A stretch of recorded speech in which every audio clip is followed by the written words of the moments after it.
এবার ওনাকে ডাকা হয়েছে। হ্যাঁ, আমাদেরকে সেই দিন পর্যন্ত অপেক্ষা করতে হবে। ওনার জিজ্ঞাসাবাদের জন্য ওনাকে ডাকা হয়েছে। জিজ্ঞাসাবাদের জন্য উনি দুপুরে আসবেন কিনা সেটা আমাদের দেখতে হবে। আর ওনার 9 তারিখ ওনার পরিবারবর্গকেও ডাকা হয়েছে, ওনারা আসেন কিনা। তো আমাদের 6 তারিখ আর 9 তারিখ পর্যন্ত অপেক্ষা করতে হবে।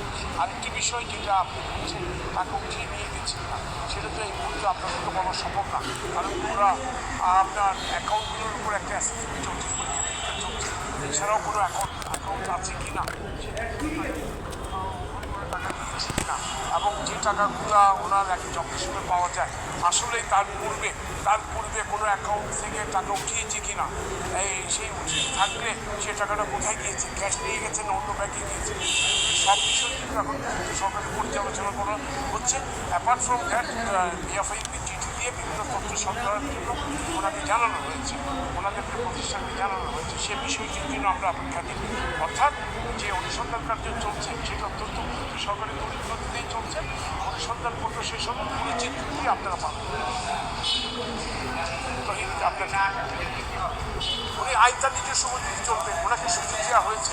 যদিও দুর্নীতি দমন কমিশন যার বিরুদ্ধে অনুসন্ধান করে তাকে ডাকতে বাধ্য না, বিধিতে আছে যদি কমিশন মনে করেছে।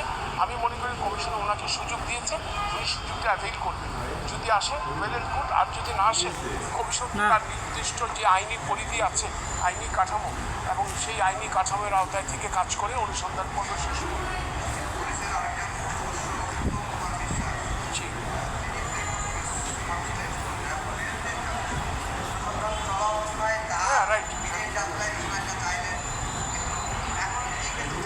না দেখুন, হ্যাঁ আপনি ঠিকই বলেছেন, উনি সম্ভবত অবসরপ্রাপ্ত। এই অবসরপ্রাপ্ত যে র্যাব কর্মকর্তা, ওনার যখন বিদেশ যাত্রার জন্য আবেদন করা হয় তখন দুদকের হাতে পর্যাপ্ত তথ্যপত্র চলে আসছে।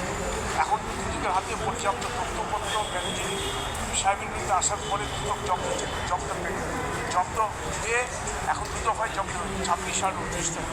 সে এখনই পর্যালোচনার বিষয় বিদেশ যাত্রা রোধ করা যাবে।